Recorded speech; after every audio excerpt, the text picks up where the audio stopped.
नमस्कार, न्यूज की पाठशाला में आप सभी का स्वागत है। मैं हूं सुशांत सिन्हा। हमारे वीकेंड स्पेशल में हम आपके लिए न्यूज की पाठशाला के वो चैप्टर लेकर आते हैं जिसको लेकर बहुत सारे लोगों ने या तो डिमांड की कि वो एक बार फिर इसको देखना चाहते हैं, इसका रिवीजन करना चाहते हैं, या फिर वो बहुत अहम चैप्टर जो आपसे मिस हो गए। तो शुरू करते हैं पाठशाला की वीकेंड क्लास। सबसे पहले पहला चैप्टर।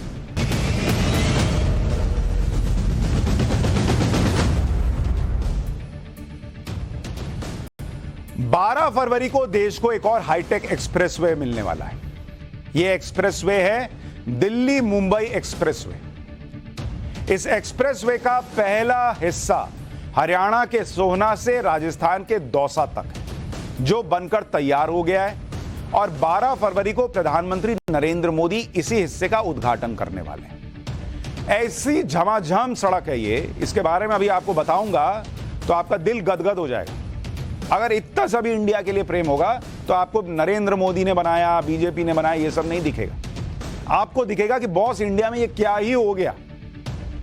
दिल्ली मुंबई एक्सप्रेसवे, जिसके शुरू होने का लंबे वक्त से इंतजार हो रहा था, उसका एक हिस्सा शुरू होने जा रहा है।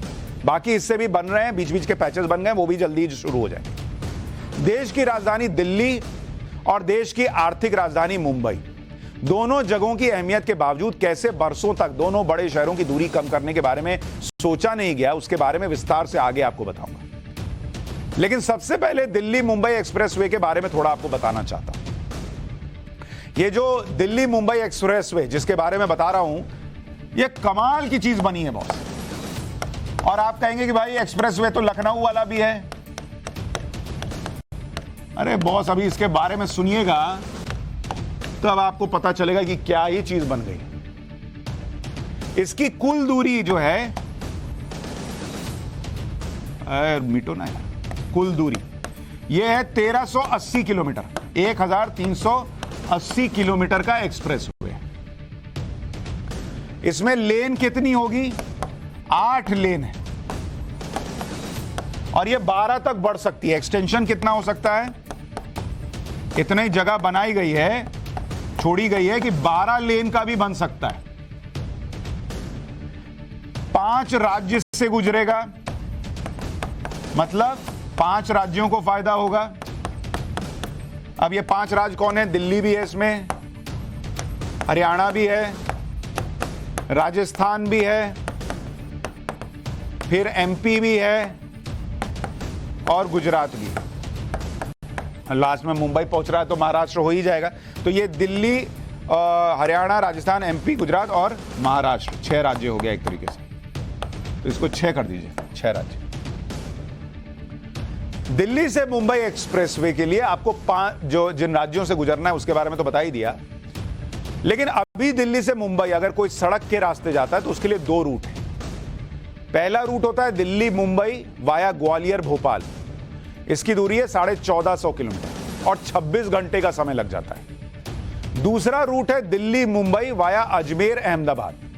ये 1410 किलोमीटर का रूट है, इसमें भी 26 घंटे लगते हैं। अब जो ये दिल्ली मुंबई आपको बता रहा हूं एक्सप्रेसवे, इसमें समय कितना लगेगा आपको पता है? ये 1380 किलोमीटर का है और इसमें समय लगेंगे दिल्ली से मुंबई पहुंचने में 12 घंटे, मात्र 12 घंटे। अभी कितना लगता है जो आपको बताया? 26 घंटा लगता है बॉस। मतलब वो एक्सप्रेसवे बन रहा है जो सीधा 14 घंटे खा जाएगा। खा जाएगा मतलब बचा देगा आपका। कहां 26 घंटा लगता है, कहां 12 घंटा लगेगा। सुबह आप बैठे और गाड़ी से पहुंच गए मुंबई, ये हाल हो जाएगा। एक्सप्रेसवे बनने के बाद दिल्ली से मुंबई का रोड से ट्रैवल टाइम आधे से भी कम हो जाएगा। और ये एक्सप्रेसवे आपका कितना समय बचाएगा सोचिए। दिल्ली मुंबई एक्सप्रेसवे से लगने वाला समय ट्रेन से लगने वाले समय से भी कम होगा। सोच रहे हैं आप? दिल्ली मुंबई एक्सप्रेसवे 12 घंटे में आपको पहुंचा देगा मुंबई। दिल्ली मुंबई तेजस एक्सप्रेस ट्रेन ये कितनी देर में पहुंचाती है? 15 घंटे 40 मिनट लगते हैं। ये दिल्ली मुंबई के बीच चलने वाली सबसे तेज ट्रेन के बारे में बता रहा हूं। सबसे तेज ट्रेन दिल्ली से मुंबई पहुंचाती है 15 घंटे 40 मिनट में। ये नरेंद्र मोदी ने ऐसी सड़क बना दी, पहुंचा दी 12 घंटे में।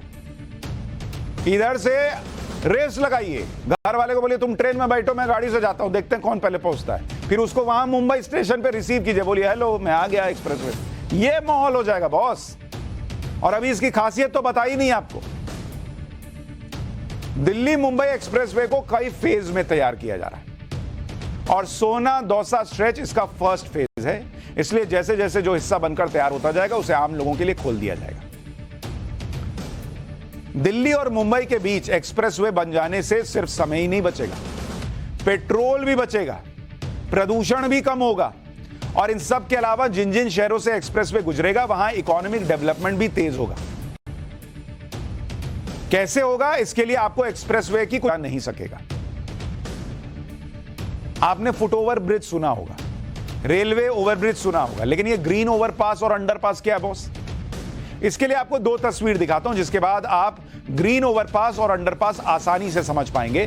जरा इस तस्वीर को यहां डालिए, जो मैं आपकी इसकी खासियत बता रहा था। भैया ऐसी एशिया में ऐसी सड़क नहीं बन रही है, बनी है। अब जरा इस तस्वीर को देखिए। ये जो आप तस्वीर देख रहे हैं, ये इस एक्सप्रेसवे की तस्वीर आपको दिखा रहा हूं कि ये किस तरह से होगी। इसमें आपको दो टनल दिख रहा है यहां पर, जरा ये दिखाइए। ये यहां पर आपको एक टनल दिख रहा है, ये आपको दूसरा टनल दिख रहा है, दिख रहा है?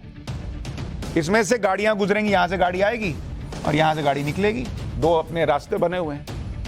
लेकिन इसमें खास बात क्या है बॉस? आप कहेंगे ऐसा टनल तो बहुत देखा। बॉस आपने मेन चीज तो गौर ही नहीं की। ये ऊपर का हिस्सा देख रहे हैं, ये हिस्सा देख रहे हैं, ये हिस्सा देख रहे हैं, ये ऊपर जो है ना घने जंगल है। दरअसल ये ग्रीन ओवरपास है, इसे एनिमल ओवरपास कहा जाता है। यानी नीचे से आपके गुजरने के लिए सड़क बनाई गई, लेकिन जानवर कैसे गुजरेंगे बॉस? उनका तो जंगल था, फिर वो कहेंगे तुम मेरे जंगल में घुसे चले आए, तो उनके लिए ओवरपास बनाया गया है। जिसको इधर से उधर जाना है उधर जा सकता है, जिसको इधर से इधर जाना है उधर जा सकता है।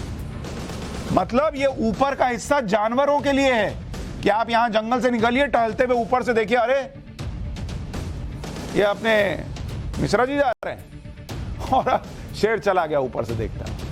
किसी का टाइम पास नहीं हो रहा है, किसी जानवर का ऊपर से देख रहा है गाड़ियों को कि कैसी कैसी गाड़ियां जा रही हैं। तो इससे फायदा क्या है? ये तो लाइटर नोट पे कह रहा हूं कि जानवर सड़क पे नहीं आएगा तो हादसे नहीं होंगे।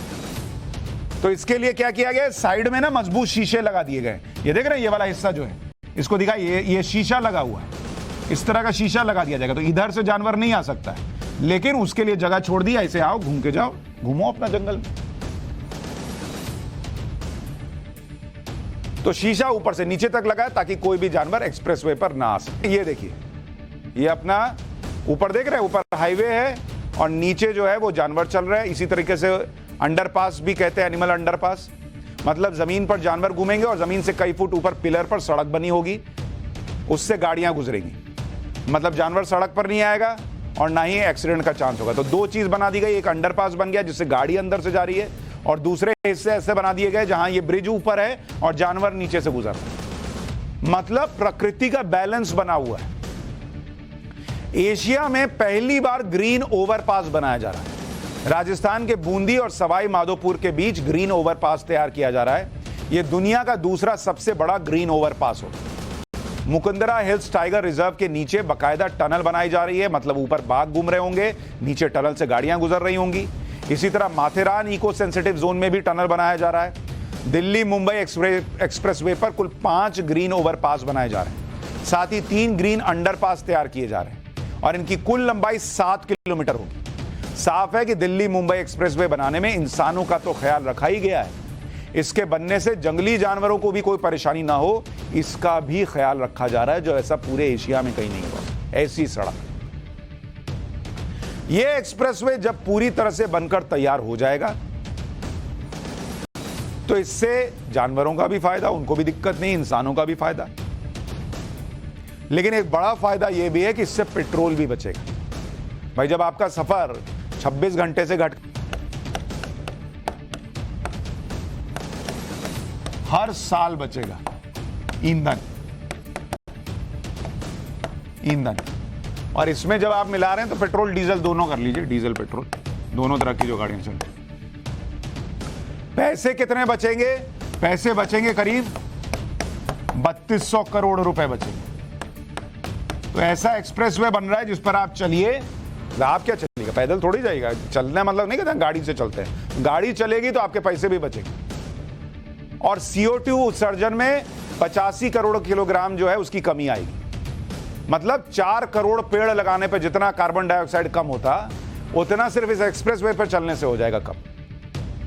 एक्सप्रेसवे पर 20 लाख पेड़ भी लग रहे हैं, रेन वाटर हार्वेस्टिंग सिस्टम भी लग रहा है 500 मीटर पर, हर 500 मीटर पर। दिल्ली मुंबई एक्सप्रेसवे समय बचाएगा, जानवरों की जिंदगी बचाएगा, पर्यावरण बचाएगा, पानी भी बचाएगा, ईंधन भी बचाएगा। 70 साल बीत गए लेकिन ऐसा कुछ सोचा ही नहीं गया कि दिल्ली और मुंबई के बीच ऐसा हाईवे या एक्सप्रेसवे बना दिया जाए जिससे दोनों शहरों के बीच की दूरी कम हो जाए और रास्ते में पड़ने वाले शहरों को भी फायदा हो। लेकिन प्रधानमंत्री नरेंद्र मोदी ने इसे सोचा, मार्च 2019 में दिल्ली मुंबई एक्सप्रेसवे का शिलान्यास किया और 4 साल बाद यह एक्सप्रेसवे बनकर तैयार होने वाला है। Economic expressway 1 Delhi Mumbai expressway बन जाने के बाद जयपुर, अजमेर, कोटा, उदयपुर, भोपाल, उज्जैन, इंदौर, अहमदाबाद, वडोदरा, सूरत जैसे आर्थिक केंद्रों से कनेक्टिविटी में सुधार हो जाएगा। जयपुर, कोटा, इंदौर, वडोदरा और सूरत बड़े औद्योगिक केंद्र हैं। अगर मुंबई और दिल्ली से इनकी डायरेक्ट कनेक्टिविटी हो गई सड़क के रास्ते, तो इससे उन शहरों को भी बड़ा फायदा होगा। दिल्ली जयपुर कह रहे हैं कि 2 घंटे में आप पहुंच जाइएगा, तो आप सोचिए कि वहां टूरिज्म कितना बढ़ जाएगा। तो लेकिन 70 साल से किसी ने दिमाग ही नहीं लगाया। पाठशाला में अब आपको एक साइंस की क्लास मिली है, चलता हूं, जिसमें आसमान से तारे गायब कर देने वाली लाइट का चैप्टर खोलता हूं और यह भी बताऊंगा कि क्या आपके घर में भी वो लाइट है जो तारे खा जाती है।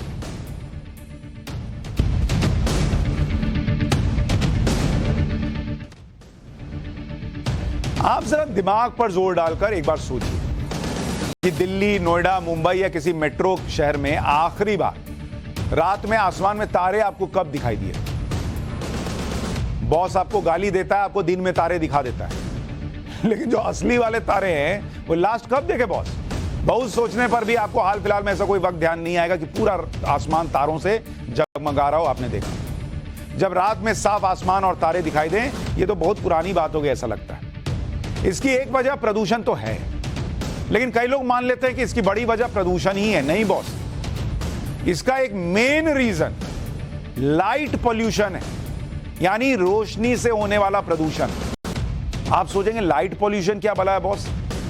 वायु प्रदूषण सुना था, ये लाइट पॉल्यूशन क्या है? लाइट से भी प्रदूषण होता है क्या? Air pollution, water pollution, noise pollution, ये तो सुने हैं। आप ये भी सोच रहे होंगे कि रोशनी तो जरूरी है, उसमें प्रदूषण कैसे फैलने लगा? रोशनी से क्या परेशानी है बॉस? आज आपको इस चैप्टर में जानना चाहिए कि लाइट पॉल्यूशन क्या चीज है और ये कितनी बड़ी समस्या बन गई है इन बड़े बड़े शहरों के लिए। ये कैसे होती है? जिस तरह से एयर वाटर पॉल्यूशन से आपको फर्क पड़ता है, उसी तरह से लाइट पॉल्यूशन भी एक बड़ा खतरा है। सबसे पहले आपको एक तस्वीर दिखाता हूं। यह तस्वीर लाइट पॉल्यूशन से क्या असर होता है, क्या फर्क पड़ता है, वो साफ करती है। इस तस्वीर में लाइट पॉल्यूशन को 7 पॉइंट में दिखाया गया। इसमें 7 नंबर पर जो तारे दिख रहे हैं, एक बार जरा इसको यहां डालिए, आपको साफ साफ दिखेगा कि क्या दिखाना चाह रहा हूं और क्या बताना चाह रहा हूं। बस लाइट पॉल्यूशन की बात ही नहीं हो रही। एक बार जरा डाल के दिखाइए वो तस्वीर जिसमें हम बात कर रहे हैं। हाँ, ये तस्वीर आपको दिखा रहा हूं। ये देख रहे हैं आप, यहां पर जब आप देख रहे हैं, इसको कह रहे हैं एक्सीलेंट डार्क स्काई साइट, यानी जहां पर बहुत शानदार जो है वो तारे, रात में तारे दिख रहे हैं। और यहां पर आप तारों को देखिए कैसे घन घन एकदम झमाझम भरा हुआ है। डार्क स्काई साइट 6 नंबर, ये देखिए रूरल स्काई, गांवों में जैसा आसमान दिखता है उसको दिखाया गया। यहां पर भी तारे दिख रहे हैं। सब अर्बन रूरल ट्रांजिशन, यानी यहां पर थोड़े देखिए तारे कैसे यहां पे हैं और यहां कैसे कम हो गए। सब अर्बन स्काई में फिर भी थोड़ा बहुत हाल है। ब्राइट सबअर्बन साइट में गायब होने शुरू हो गए। सिटी सबअर्बन ट्रांजिशन में खत्म है मामला। और सिटी और इनर सिटी स्काई में आपको जो ये तारे टाइप के कुछ दिख रहे हैं, दिल्ली मुंबई वालों का ये हाल, ये आपके घर की रोशनी है बॉस, इसको तारा नहीं कहते। तो तारा यहां ऐसा दिख रहा है और आपके शहर में ये है तारे वाला आसमान, खाली, शून्य, जीरो, नीलबटे सन्नाटा। जैसे जैसे आप मेट्रो शहरों में जाएंगे आपको यही तस्वीर दिखेगी। और ये लाइट पोल्यूशन के भी बड़े योगदान की वजह से। और इससे इंसानों का क्या नुकसान है? हमारे जीवन और सेहत पर कितना असर बुरा पड़ता है, ये सब आज आपको बताऊंगा। लाइट पोल्यूशन को लेकर हाल ही में साइंस जर्नल में एक स्टडी पब्लिश हुई। यह study German research centre for Jio sciences ने की। इसके मुताबिक 2011 से 2022 के बीच आसमान की चमक यानी तारों का दिखना 10% कम हो गया और इसके लिए दुनिया भर में 19,000 लोकेशन पर 29,000 लोगों से जानकारी ली गई। उस जानकारी का अध्ययन करने के बाद पता चला कि रात में तारे दिखने कम होते जा रहा है। शहरों में अक्सर लोग यह समझ लेते हैं कि प्रदूषण की वजह से आसमान साफ नहीं दिख रहा, तारे दिखाई नहीं दे रहे, लेकिन यह पूरा सच नहीं है बॉस। आसमान का धुंधला होना और तारों के न दिखने का एक मेन कारण लाइट पोल्यूशन भी है। बहुत ज्यादा एलईडी लाइट्स का इस्तेमाल करने से लाइट पोल्यूशन होता है बॉस। बहुत ज्यादा एलईडी लाइटों का इस्तेमाल करने से दुनिया के तमाम बड़े शहरों में रात में रोशनी की चकाचौंध देखने को मिलती है, जिसकी वजह से लाइट पोल्यूशन बढ़ रहा है और इन आर्टिफिशियल लाइट्स की वजह से आसमान की चमक कम हो रही है। लाइट पोल्यूशन को 4 कैटेगरी में बांटा जा सकता है। एक है ग्लेयर यानी चकाचौंध वाली रोशनी, स्काई ग्लो यानी आर्टिफिशियल रोशनी की वजह से आसमान का चमकना, जैसे शहरों के ऊपर का आसमान आपको इसी वजह से चमकता दिखाई देता है।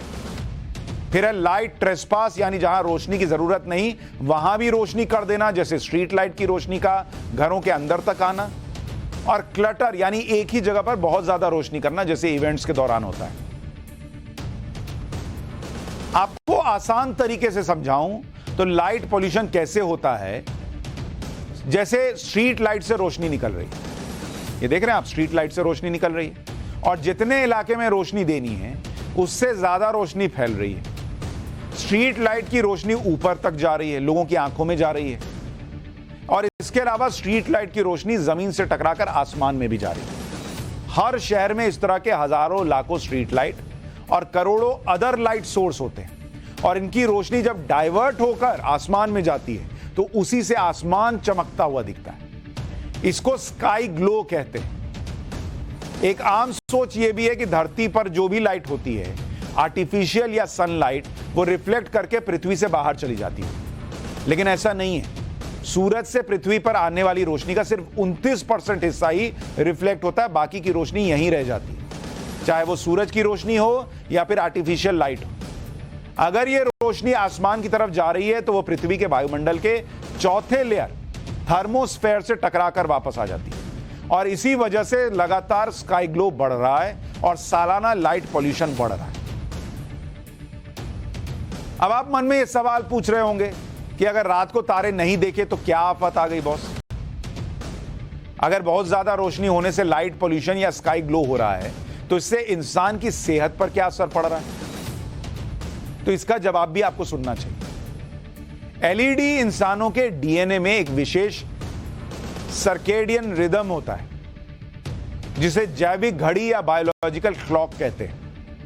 यह बायोलॉजिकल क्लॉक ही तय करता है कि दिन के वक्त हमें प्रकाश की आवश्यकता होती है और रात के समय अंधेरे की जरूरत होती है। यह हमारे अंदर का सिस्टम है। इसके अलावा इंसान में जैविक घड़ी का मुख्य स्थान होता है हमारा ब्रेन। यहां भी एक घड़ी लगी हुई है। हमारे ब्रेन में करोड़ों कोशिकाएं होती हैं जिन्हें हम न्यूरॉन कहते हैं। ये कोशिकाएं पूरे शरीर की गतिविधियों को कंट्रोल और सेट करती हैं। लेकिन जब ये बायोलॉजिकल क्लॉक वाली रिदम डिस्टर्ब हो जाती है तो हमारे शरीर पर बुरा असर पड़ता है। American health research agency NCBI के मुताबिक इंसान की स्कैडियन रिदम ज्यादा बिगड़ जाने की वजह से ब्रेस्ट कैंसर तक का खतरा 40% बढ़ जाता है। और हमारी सबसे बड़ी गलती यह है कि शरीर में होने वाले इन छोटे छोटे बदलाव पर हम ध्यान नहीं देते। उदाहरण के लिए लोग अक्सर यह शिकायत करते हैं कि नींद पूरी नहीं हो रही है या नींद एक बार टूट जाए तो बहुत देर में आती है, रात में गहरी नींद आना बंद हो गई।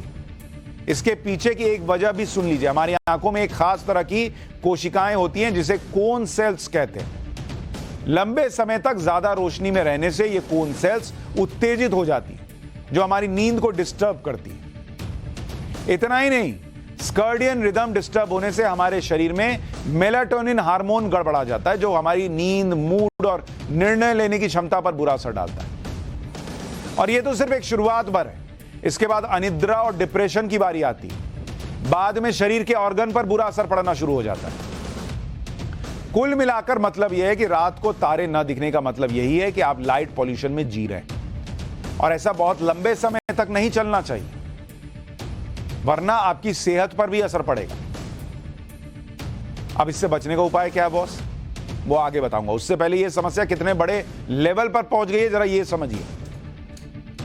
लाइट पॉल्यूशन ज्यादा लाइट के इस्तेमाल से होता है, और उसमें भी एलईडी लाइट्स का इस्तेमाल ज्यादा हानिकारक है, क्योंकि 2022 में दुनिया में सभी लाइट्स में 50% एलईडी लाइट थी, जबकि 2013 में एलईडी लाइट का इस्तेमाल मात्र 13% पर था। एलईडी लाइट से कम बिजली की खपत होती है, इसलिए इसका प्रयोग तेजी से बढ़ रहा है। एलईडी लाइट की रोशनी पुराने और परंपरागत पीले बल्ब की तुलना में बहुत ज्यादा होती है। इसे ऐसे समझिए कि आप पुराने पीले रंग वाले बल्ब को देख सकते हैं, बल्ब के अंदर का फिलामेंट भी दिख जाता है, जबकि एलईडी लाइट को कुछ सेकंड भी देखना मुश्किल होता है। देख सकते हैं आप, नहीं देख पाइएगा। उससे समझिए कितना इंपैक्ट है इसका। भारत में लाइट पॉल्यूशन से कैसे रात में तारे दिखने बंद होते जा रहे हैं, यह आपको तस्वीरों के जरिए दिखाता हूं। यह तस्वीर मुंबई की है, जिसके बारे में कहा जाता है कि यह शहर सोता नहीं, रात भर चकाचौंध और रोशनी रहती है। इसी वजह से आसमान धुंधला होता जा रहा है, तारे दिखाई नहीं देते मुंबई। जबकि मुंबई से सिर्फ 80 किलोमीटर दूर लोनावला चले जाइए, वहां अलग ही नजारा दिखाई देता है। लोनावला एक मशहूर टूरिस्ट प्लेस है जहां लोग कैंपिंग के लिए जाते हैं। लोनावला में रात में आसमान बिल्कुल साफ दिखाई देता है। यह तस्वीर लोनावला की दिखा रहा हूं। आसमान में तारे भी दिखाई देते हैं, और कभी कभी तो गैलेक्सी यानी आकाशगंगा भी दिखाई दे जाती है, मात्र 80-100 किलोमीटर की दूरी पर, क्योंकि लोनावला में उतना लाइट पोल्यूशन नहीं है जितना मुंबई में। ये दोनों तस्वीरें साथ में देखिए, आपको आसमान देखिए पता चल जाएगा। तस्वीर देखिए, जमीन आसमान का फर्क है आसमान में भी। इसी तरह से आपको दिल्ली की तस्वीर दिखाता हूं। दिल्ली में वैसे ही बहुत ज्यादा प्रदूषण रहता है, लेकिन लाइट पोल्यूशन की वजह से दिल्ली के आसमान में रात में तारे नहीं दिखाई देते। जबकि दिल्ली से लगभग 250 किलोमीटर दूर उत्तराखंड के जिम कॉर्बेट पार्क का आसमान एकदम साफ दिखाई देता है। यहां के आसमान में रात में तारे दिखाई देते हैं, पहाड़ी इलाका है, लाइट पोल्यूशन लगभग ना के बराबर है। अब आप जो लोग कह रहे हैं कि भाई पोल्यूशन की वजह से, भाई पोल्यूशन जब दिल्ली में नहीं है तब दिख रहा है। दिल्ली में जब पोल्यूशन नहीं है तब भी तारे दिख रहे हैं क्या? तब भी तो नहीं दिख रहे। एयर क्वालिटी इंडेक्स सुधरा हुआ है तब भी दिख रहे हैं क्या तारे? तब भी नहीं दिख रहे। तो आप सोचिए, कोई तो और वजह होगी ना, और वही वजह है लाइट पोल्यूशन। एक आम सोच है कि अगर शहरों में चमक दमक है, रोशनी है, तो इसका मतलब विकास हो रहा है। आर्टिफिशियल लाइट यानी एलईडी को विकास से जोड़ दिया गया है। ऐसा पूर्ण सत्य नहीं है। आपको अमेरिका के लॉस एंजलिस का एक किस्सा बताता हूं। अमेरिका का लॉस एंजलिस शहर काफी डेवलप शहर है, यहीं पर हॉलीवुड भी है। इस शहर में लोग चमक दमक के आदी हैं। साल 1994 में लॉस एंजलिस में भूकंप आया था, जिसकी वजह से ब्लैकआउट हुआ था, यानी पूरे शहर की रोशनी चली गई, शहर में अंधेरा हो गया। इस दौरान लॉस एंजलिस में लोगों को रात में आसमान में तारे, आकाशगंगा, दूसरी एक्टिविटी दिखाई दी।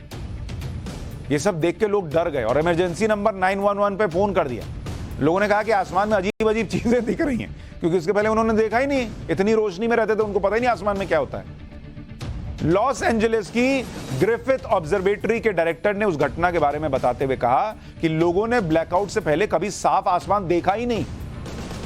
ब्लैकआउट हुआ तो लाइट पोल्यूशन अचानक खत्म हो गया, साफ आसमान और तारे दिखाई दी, जिससे लोग डर गए। लोगों का लगा कि कहीं एलियन तो नहीं आ रहे। लाइट पोल्यूशन कैसे बढ़ रहा है, इसका कारण क्या है? लेजर शो आए दिन कहीं ना कहीं होते रहते हैं, स्टेज शो होता है, इंडस्ट्रियल लाइट 24/7 चल रही है, बिजनेस विज्ञापन के लिए बड़े बड़े एलईडी बिलबोर्ड लगे हुए हैं, स्ट्रीट लाइट, लैंप, लोग घरों में ज्यादा लाइट्स का इस्तेमाल हो रहा है। फ्लाइट से जाते हैं नीचे देखते नहीं है, ऐसा लगता है नीचे ही तारे दिख रहे हैं, ऊपर तो दिख ही नहीं रहे। आपके आसपास चकाचौंध वाले माहौल के असर से कैसे पक्षियों और दूसरे जीवों की जिंदगी खत्म हो रही है, यह भी समझिए। शहरों में हमेशा लाइट में रहने की वजह से गौरैया जैसे पक्षियों में दिन और रात का फर्क कम होता चला है। इसमें गौरैया के दिमाग पर बुरा असर पड़ता है और वो बीमार होकर मर जाती हैं। आपको जानकर हैरानी होगी कि पिछले 50 सालों में दुनिया भर में 82% गौरैया कम हो चुकी हैं। इसके अलावा तेज रोशनी में रहने की वजह से पक्षियों की प्रजनन और पोषण क्षमता भी बिगड़ रही है। ये चिड़ियों का भी बुरा हाल हो गया है।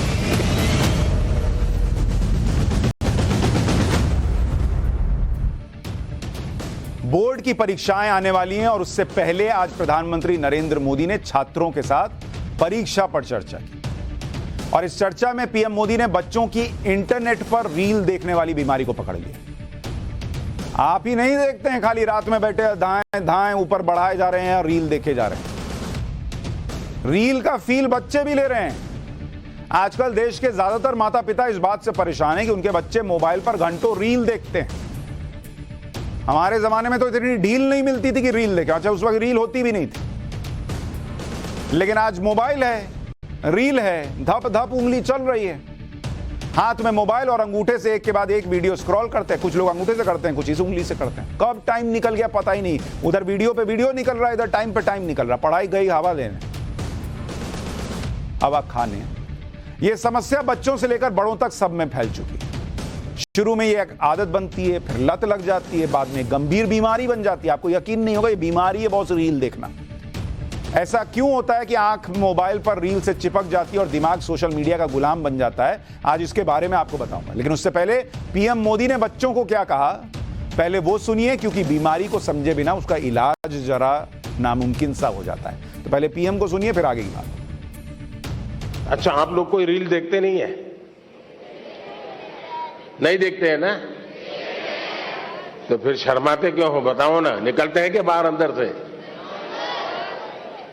देखिए, हमारी क्रिएटिव उम्र और हमारी क्रिएटिविटी का सामर्थ्य अगर एवरेज हिंदुस्तान में 6 घंटे स्क्रीन पर जाए तो ये बहुत चिंता का विषय है। एक प्रकार से गैजेट हमें गुलाम बना देता है। हम उसके गुलाम बनकर के जी नहीं सकते हैं। पीएम मोदी की इस बात ने आज देश के ज्यादातर माता पिता की दुखती रग पर हाथ रख दिया। आपको पहले मोबाइल की लत के कुछ आंकड़े बता देता हूं, ताकि ये पता चल सके कि ये कितनी बड़ी बीमारी है। भाई, देश के प्रधानमंत्री बोल रहे हैं तो कुछ बड़ी बात होगी तभी बोल रहे हैं ना। हाल ही में देश के 287 जिलों पर एक सर्वे हुआ और इस सर्वे में 9 से 17 साल के बच्चों के 65,000 माता पिता को शामिल किया गया, जिसमें करीब 50% माता पिता ने माना कि उनके बच्चे 3 घंटे से ज्यादा समय इंटरनेट पर बिताते हैं। इसमें 47% माता पिता इस बात से परेशान थे कि उनके बच्चों को सोशल मीडिया, वीडियोस और ऑनलाइन गेमिंग की बुरी तरह से लत लग गई। इसके अलावा 13 से 16 साल के बच्चों के 44% माता पिता ने कहा कि उनके बच्चे इंटरनेट पर मनोरंजन के आदी हो चुके हैं और टोकने पर भी नहीं मानते। इसमें बच्चों का ज्यादातर समय इंटरनेट पर रील देखने में खर्च हो रहा है। भारत में रील देखने का चलन टिकटॉक से शुरू हुआ। टिकटॉक चला गया, लेकिन रील रह गया और अब धीरे धीरे हर सोशल मीडिया प्लेटफॉर्म पर फैल गया। स्थिति यह है कि देश के बहुत से लोगों को रील बनाने और रील देखने दोनों की लत लग चुकी है। रील बनाना और रील देखना दो अलग तरह की समस्याएं हैं। आपको याद होगा, कुछ दिन पहले गाजियाबाद में हाईवे पर रील बनाने वाली एक लड़की का वीडियो वायरल हुआ था। हाईवे पर अपनी जान खतरे में डालकर मशहूर होने वाली इस कोशिश के खिलाफ पुलिस ने सख्त एक्शन लिया और मोटर व्हीकल एक्ट के तहत 17,000 रुपए का चालान कर दिया था। इसके अलावा आए दिन सड़कों पर बाइक से स्टंट करने के वीडियो आपको देखने को मिल जाते हैं। इंटरनेट पर रील बनाने की यह जानलेवा लत युवाओं पर बहुत भारी पड़ रही है, लेकिन बनाए जा रहे हैं, धकाधक रील बन रहा है। आपके मन में यह सवाल आ रहा होगा कि रील बनाने या देखने में ऐसा क्या मजा आता है कि दिमाग इससे बाहर नहीं निकाल पाता। इसके पीछे की साइकोलॉजी भी आपको बताता हूं। इसके लिए दिमाग में बनने वाले एक हार्मोन को समझना होगा, क्योंकि सारा खेल इसी हार्मोन से चल रहा है। इस हार्मोन का नाम है, जो आपके दिमाग से खेल करता है, इस हार्मोन का नाम है डोपामाइन। डोपामाइन ये हार्मोन है। ये दिमाग को खुश होने का एहसास दिलाता है, इच्छाएं पैदा करने का एहसास दिलाता है। सिगरेट, शराब या जुआ खेलने के पीछे डोपामाइन ही होता है। विज्ञान की भाषा में लाइकिंग सिस्टम, वांटिंग सिस्टम इसको कहते हैं।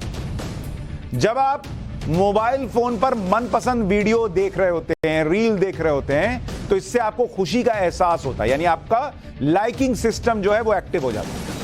लेकिन जब मोबाइल का इस्तेमाल करने की आदत जरूरत से ज्यादा बढ़ जाती है, तो यह हार्मोन डोपामाइन अधिक मात्रा में पैदा होने लगता है, जिससे वांटिंग सिस्टम तेजी से एक्टिवेट हो जाता है। मतलब दिमाग में और वीडियो देखने की इच्छा तेजी से होने लगती है और इस चक्कर में आप घंटों रील के जाल में फंस जाते हैं।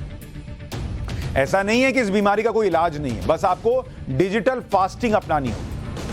इसमें हफ्ते में एक दिन के लिए तय कर लीजिए कि आप मोबाइल को हाथ नहीं लगाएंगे। जैसे खाने को एक दिन नहीं लगाते ना, फास्टिंग करते हैं ना, वैसे ही मोबाइल को, लैपटॉप को नहीं छुएंगे। ये भी आजकल फास्टिंग है, डिजिटल फास्टिंग इसको कहते हैं। एक दिन नहीं छुएंगे, कुछ से कुछ हो जाए। या अगर रोज मतलब एक दिन नहीं कर सकते तो दिन में कुछ घंटे मोबाइल को नहीं देखेंगे, कम से कम इतना करना शुरू कीजिए। जिस तरह अच्छी सेहत के लोग हफ्ते में उपवास रखते हैं, उसी तरह मोबाइल का उपवास रख लीजिए। थोड़ा मुश्किल लगेगा, लेकिन मन पक्का करेंगे तो हो जाएगा। मोबाइल पर लोग कितना समय बिता रहे हैं ये आपको बताता हूं। मोबाइल पर टाइम स्पेंड के मामले में दुनिया में भारत का तीसरा नंबर है। मोबाइल पर टाइम स्पेंड कर रहे हैं, कितना समय व्यतीत कर रहे हैं। दुनिया में भारत थर्ड पोजीशन पर है, तीसरे नंबर पर, जहां पर सबसे ज्यादा लोग समय मोबाइल पर बिता रहे हैं। और औसतन एक दिन में कितने देर बिताते हैं? 4.5 घंटे एक दिन में। औसतन 4.5 घंटे मोबाइल पर है लोग। और पर मंथ, हर महीने करीब औसतन 14 GB का डेटा यूज कर लेते हैं। इतना डेटा इस्तेमाल कर रहे हैं। तो बॉस, आप मोबाइल पर पाठशाला देखिए, समझ में आता है, कुछ ज्ञान बढ़ रहा है, लेकिन रील देख रहे हैं।